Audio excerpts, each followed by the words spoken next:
ఈరోజు అసెంబ్లీ సమావేశాల్లో భాగంగా మాజీ మంత్రి అయినటువంటి సీనియర్ నాయకులు జగదీశ్వర్ రెడ్డి గారు వాళ్ళ లిమిట్ క్రాస్ అయ్యి ఈరోజు సభాపతి అయినటువంటి దళిత సభాపతి మీరు 10 ఏళ్ల టీఆర్ఎస్ హయాంలో మీరు దళితులకు ఎటువంటి ప్రాధాన్యత ఇవ్వలేదు.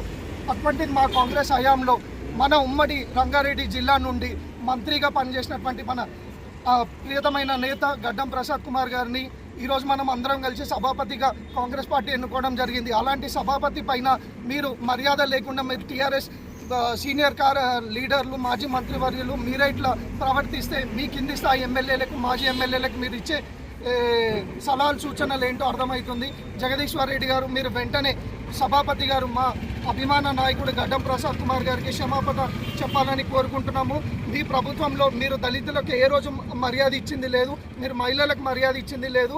అది మేము కాంగ్రెస్ పార్టీకి గౌరవం ఇచ్చి సభాపతిగా మేము ప్రసాద్ కుమార్ గారిని కూర్చోబెట్టినందుకు ఒక దళిత నాయకుడు కింద మీరు కూర్చోలేక మీరు ఈరోజు ఆయన మీద విమర్శలు చేస్తున్నారు. సభాపతి గారి మీద విమర్శలు మానుకోవాలి. ఎటువంటి టీఆర్ఎస్ నాయకులు కింద స్థాయి గ్రామ స్థాయి బూత్ స్థాయి టీఆర్ఎస్ నాయకులు కూడా ఇటువంటి వీడియోలు షేర్ చేసి సభాపతి గారి హుందాతనాన్ని గౌరవాన్ని తగ్గిస్తే మాత్రం ఊరుకునేది లేదు. ఎవరు కూడా రోడ్లపైన తిరిగే పరిస్థితి ఉండదు. యువజన కాంగ్రెస్ నాయకులు 10 ఏళ్ల కొట్లాట ఎట్లా చేసారు, మీ మీద తిరుగుబాటుతనం ఎట్లా చేసారు, అధికారం మా చేతుల్లో లేనప్పుడే మేము చేసినాము. ఇప్పుడు అధికారం మా చేతుల్లో ఉన్నప్పుడు మీరు మీ లిమిట్ లైన్ క్రాస్ అయితే మాత్రం రోడ్డుపైకి రానియకుండా చూసుకుంటాం.